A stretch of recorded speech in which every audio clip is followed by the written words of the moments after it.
हिंदी विषय में कक्षा 9वीं की दाजियो कहानी का अभ्यास करेंगे। दाजियो एक पहाड़ी शब्द है जिसका अर्थ है बड़े भाई, जिसके लेखक है शेखर जोशी और साहित्य प्रकार है कहानी। शेखर जोशी का जन्म 10 सितंबर 1932 में अल्मोड़ा यानी कि उत्तरांचल के ओलियागांव नामक स्थान पर हुआ था। उनको केकड़ी एवं अजमेर में स्कूली शिक्षा प्राप्त की और 30 वर्षों तक इलाहाबाद के निकट एक सैनिक औद्योगिक प्रतिष्ठान में कार्यरत रहने के बाद उन्होंने स्वतंत्र लेखन आरंभ किया। उनके चर्चित कहानी संग्रह है कोशिका घटवार, सात के लोग, हलवाहा, दाजियो, मेरा पहाड़ और नौरंगी बीमारी। उनकी आदमी और कीड़े कहानी को 1955 में धर्मयुग द्वारा आयोजित कहानी प्रतियोगिता में प्रथम पुरस्कार भी मिला है। नई कहानी आंदोलन के चर्चित कथाकार महावीर प्रसाद द्विवेदी पुरस्कार और पहल सम्मान से सम्मानित भी किया गया है। दाजियो और मंचन कहानी पर चिल्ड्रन फिल्म सोसाइटी द्वारा फिल्म का निर्माण भी हुआ है। उनकी कहानियों को विभिन्न भारतीय भाषाओं के अलावा अंग्रेजी, चेक, रूसी, पोलिश और जापानी भाषाओं में अनुवाद किया गया है। इस दाजियो कहानी में बाल श्रमिक पर लिखी गई कहानी है, जिसमें मदन नामक एक पहाड़ी बालक है जो पेट की आग बुझाने के लिए शहर में आकर एक होटल में काम करता है। वह इतना भोला है कि जिससे वह अपना दाजियो अर्थात बड़ा भाई समझने लगता है, वही किसी प्रकार एक दिन उसके बाल मन पर आघात कर जाता है। इसका मार्मिक चित्रण इस कहानी में हुआ है। तो अब हम कहानी देखेंगे। चौक से निकलकर बाई ओर जो बड़े साइन बोर्ड वाला छोटा कैफे है, वही जगदीश बाबू ने उसे पहली बार देखा था। गोरा चीटा रंग, नीली सफाक आंखें, सुनहरे बाल और चाल में एक अनोखी मस्ती पर शिथिलता नहीं। कमल के पत्ते पर फिसलती हुई पानी की बूंद की सी फुर्ती। आंखों की चंचलता देखकर उसकी उम्र का अनुमान केवल 9-10 बरस ही लगाया जा सकता था और शायद यही उम्र उसकी रही होगी कि 9-10 बरस का जो पहाड़ी बालक जिसका नाम है मदन, कि वह एक चौक में जो शहर में आकर पेट पालने के लिए एक चौक में जो साइन बोर्ड वाला छोटा कैफे है वही वह काम करता है, जिसका रंग गोरा है, जिसकी आंखें नीली है और उनके सुनहरे बाल है, जिसका रूप तो इतना बोला है।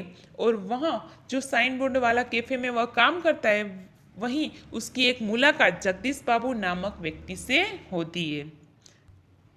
अर्धजली सिगरेट का एक लंबा कस खींचते हुए जब जगदीश बाबू ने कैफे में प्रवेश किया तो वह एक मेज पर से प्लेटें उठा रहा था और जब वे पास ही कोने की टेबल पर बैठे तो वह सामने था, मानो घंटों से उनकी उस स्थान पर आने वाले व्यक्ति की प्रतीक्षा कर रहा हो। वह कुछ बोला ही नहीं, हाँ नम्रता प्रदर्शन के लिए थोड़ा झुका और मुस्कुराया भरता, पर उसके इसी मौन में जैसे सारा मीनू समाहित था। सिंगल चाय का ऑर्डर पाने पर वह एक बार पुनः मुस्कुराकर चल दिया और पलक मारते ही चाय हाजिर की। मीनू यानी कि मेनू के जो हम जाते हैं होटल में तो वो मेनू कार्ड होता है, वही मीनू। कि जब जगदीश बाबू वही कैफे में आते हैं तो उसके हाथों में एक अर्धजली सिगरेट होती है। जब वह जगदीश बाबू को देखता है तो वह कैफे में प्लेटें उठा रहा था एक टेबल पर से, लेकिन ऐसा लग रहा था कि वह प्रतीक्षा कर रहा हो जगदीश बाबू की बहुत देर से। वह जगदीश बाबू को देखकर थोड़ा झुक गया और थोड़ा मुस्कुराया तब उसे ऐसा लगा कि उसके मुंह में, उसके भोला जो मुंह था उसमें पूरे कैफे का मेनू समाहित था और जगदीश बाबू ने आकर सिंगल चाय का ऑर्डर दिया। मनुष्य की भावनाएं बड़ी विचित्र होती है। निर्जन एकांत स्थान में निशंक होने पर भी कभी कभी आदमी एकांकी अनुभव नहीं करता। लगता है उस एकांकी मन पन में भी सब कुछ कितना निकट है, कितना अपना है।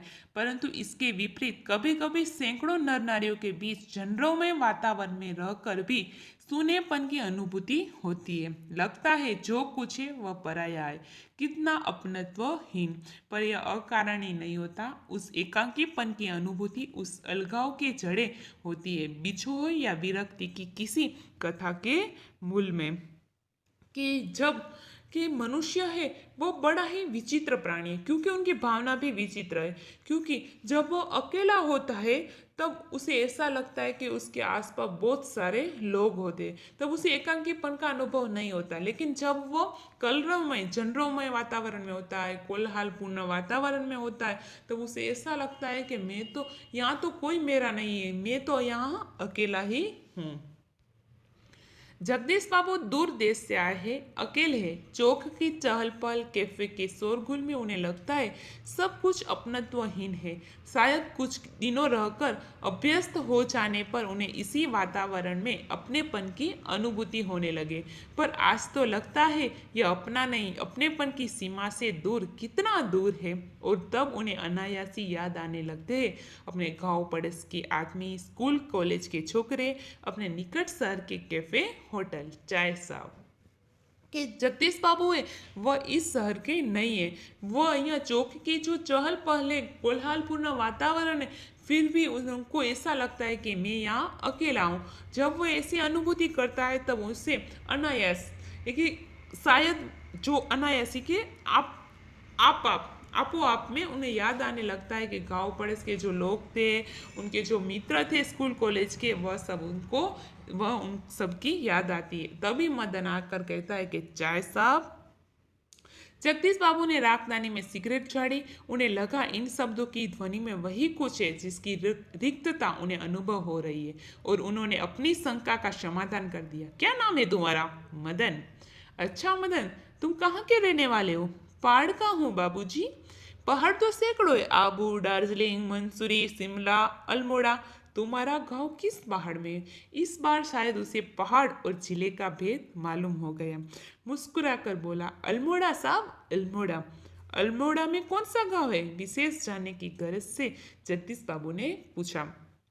कि जब मदन ने चाय साहब कहा तो उनकी जो आवाज़ थी तो उन्हें सुनकर जगदीश बाबू को कोई अपना है ऐसा लगा। तब उन्होंने मदन को अपना नाम पूछा, उनके पहाड़ का नाम पूछा, वह कौन से गांव का है, सब पूछा। तब मदन ने कहा, मैं अल्मोड़ा पहाड़ी का रहने वाला बालक हूँ। इस प्रश्न ने उसे संकोच में डाल दिया। शायद अपने गांव की निराली संज्ञा के कारण उसे संकोच हुआ था। इस कारण टालता हुआ सा बोला, वह तो दूर है साहब, अल्मोड़ा से 15-20 मील दूर होगा। फिर भी नाम तो कुछ होगा ही। जगदीश बाबू ने जोर देकर पूछा। डोटिया लगो, वो संकुचता हुआ सा बोला। कि मदन को अपने गांव का नाम लेने में संकुचता हो रही थी, शर्म आ रही थी। इसलिए जब उसने कहा कि मैं अल्मोड़ा के 15-20 मील दूर एक गांव है वहाँ का रहने वाला हूँ, तो जगदीश बाबू ने उन्हें फिर से पूछा कि तुम्हारे गांव का नाम तो होगा। तब मदन ने शर्माता हुआ कहा, संकोच से कहा कि डोटिया लगो। जगदीश बाबू के चेहरे पर पूर्ति हुई एकांकीपन की स्याही दूर हो गई, और जब उन्होंने मुस्कुराकर मदन को बताया कि वे भी उसे निकटवर्ती गांव के रहने वाले हैं, तो लगा जैसे प्रसन्नता के कारण अभी मदन के हाथ से ट्रे गिर पड़ेगी। उसके मुंह से शब्द निकलना चाहकर भी न निकल सके। खोया खोया सा वह मानो अपने अतीत को फिर लौट लौट कर देखने का प्रयत्न कर रहा हो। कि जब डोटिया लगो सुना तो जगदीश बाबू ने कहा कि मैं भी वहीं एक पास से गांव का रहने वाला हूँ। तो यह सुना तो मदन को बहुत ही अच्छा लगा। उन्हें अपने गांव की याद आ गई, अपने लोगों की याद आ गई। इसलिए वह खुशी प्रसन्नता के कारण वह कुछ ही बोल ही नहीं पाया। अतीत गांव, ऊंची पहाड़ियाँ, नदी, ईजा यानी माँ, बाबा, दीदी, भूली भूली यानी छोटी बहन, दाजू यानी बड़ा भाई। मदन को जगदीश बाबू के रूप में किसकी छाया निकट जान पड़ी? ईजा नहीं, बाबा नहीं, दीदी भूली नहीं, दाजू, हाँ दाजू। 2 चार ही दिनों में मदन और जगदीश बाबू के बीच ही अजनबीपन की खाई दूर हो गई। टेबल पर बैठते ही मदन का स्वर सुनाई देता। कि जब उन्होंने जगदीश बाबू ने जब कहा कि मैं भी वहीं पास से रहने वाला एक आदमी हूँ, तब उन्हें अपने दाजी बड़े भाई की याद आ गई। और अब 2-4 दिनों में ही जगदीश बाबू और मदन की जो दोस्ती थी वह गहरी हो गई, वह अपनेपन से लगने लगी। तब जगदीश बाबू कैफे में आते और टेबल पर बैठे, तभी मदन का स्वर उन्हें सुनाई दे, दाजियो जहन दाजियो, आज तो ठंड बहुत है दाजियो, क्या यहाँ भी हूँ हूँ यानी कि हिम पड़ेगा दाजियो, आपने तो कल बहुत थोड़ा खाना खाया। तभी किसी ओर से बॉय की आवाज पड़ती और मदन उस आवाज की प्रतिध्वनि के पहुंचने से पहले ही वहां पहुंच जाता। ऑर्डर लेकर फिर जाते जाते जगदीश बाबू से पूछता है, दाजियो कोई चीज? कि जब वह जगदीश बाबू से बातें करता कि दाजियो जय हिंद दाजियो, आज तो बहुत ठंड है दाजियो, क्या हिम पड़ेगा? तो दाजियो कल तो तुमने कम खाना खाए थे, तब ये बातें करते। तभी कैफे में दूसरी ओर दूसरे लोगों की आवाज आती, बॉय यहाँ आओ। तो मदन वहां भी जाता और जाते जाते कह जाता कि दाजियो तुम्हारे लिए कोई चीज लाऊं, पानी लाओ। लाया दाचियो। दूसरी टेबल से मदन की आवाज सुनाई देती, मदन दाचियो शब्द को उतनी ही आतुरता और लगन से दूर आता जितनी आतुरता से बहुत दिनों के बाद मिलने पर माँ अपने बेटे को चूमती है। कुछ दिनों बाद जगदीश बाबू का एकांकीपन दूर हो गया। उन्हें अब चौक कैफे ही नहीं, सारा शहर अपनेपन के रंग में रंगा हुआ सा लगने लगा। परंतु अब उन्हें यह बार बार दाजियो कहलाना अच्छा नहीं लगता। और यह मदन था कि दूसरी टेबल से भी दाजियो मदन इधर आओ आया राजू। कि जब मदन और जगदीश बाबू की दोस्ती हो जाती है, तब जगदीश बाबू को ये जो पराया शहर था वह अपने सा लगने लगता है। लेकिन वह थोड़े दिनों में जो मदन का दाचू दाचू कहलाना है, वह शब्द जगदीश बाबू को अच्छा नहीं लगता है। दाचियो शब्द की आवृत्ति पर जगदीश बाबू के मध्यम वर्गीय संस्कार जाग उठे। अपनत्व की पतली डोरी अहम की तेज धार के आगे न टिक सकी। दाचियो चाय लाऊं? कि जब दाचियो दाचियो कहलाना मदन को अब जगदीश बाबू को अब अच्छा नहीं लगता, क्योंकि दाचियो शब्द सुनकर जगदीश बाबू के जो मध्यम वर्ग के संस्कार थे वह उन्हें याद आ जाते थे। अब मदन और जगदीश बाबू का जो अपनेपन का वह रिश्ता था, उनके आगे अब जगदीश बाबू का अहंकार वह बढ़ने लगा। जब दाचियो मदन ने कहा कि दाचियो तुम्हारे लिए चाय लाऊं, तो चाय नहीं, लेकिन यह दाचियो दाचियो क्या चिल्लाते रहते हो दिन रात, किसी की प्रेस्टीज का ख्याल भी नहीं है तुम्हें? जगदीश बाबू का मुंह क्रोध के कारण तमतमा गया, शब्दों पर अधिकार नहीं रह सका। मदन प्रेस्टीज का अर्थ समझ सकेगा या नहीं, यह भी उन्हें ध्यान नहीं रहा, पर मदन बिना समझा ही सब कुछ समझ गया था। कि जब प्रेस्टीज यानी कि प्रतिष्ठा, कि जब जगदीश बाबू को यह अच्छा नहीं लगता है, तब उन्होंने एक दिन क्रोध में आकर मदन को कह दिया कि तुम पूरे दिन दाची दाची क्यों चिल्लाते रहते हो, तुम्हें किसी की प्रतिष्ठा का ख्याल है या नहीं? लेकिन यह मदन जो प्रेस्टीज शब्द सुनकर भी उनको प्रेस्टीज का अर्थ नहीं पता था, लेकिन फिर भी वह कुछ समझ गया हो, वह उनको समझ में आ गया कि यह जो जगदीश बाबू उसे ऐसा कहने लगते कि वह उनकी प्रतिष्ठा, कि मैं उसे दाचियो कहता, अब यह उनको शब्द अच्छा नहीं लगता। वह मदन बिना कुछ समझे ही वहाँ से चला जाता है और बिना समझे प्रेस्टीज का अर्थ समझे बिना ही वह सब कुछ समझ जाता है। मदन को जगदीश बाबू के व्यवहार से गहरी चोट लगी।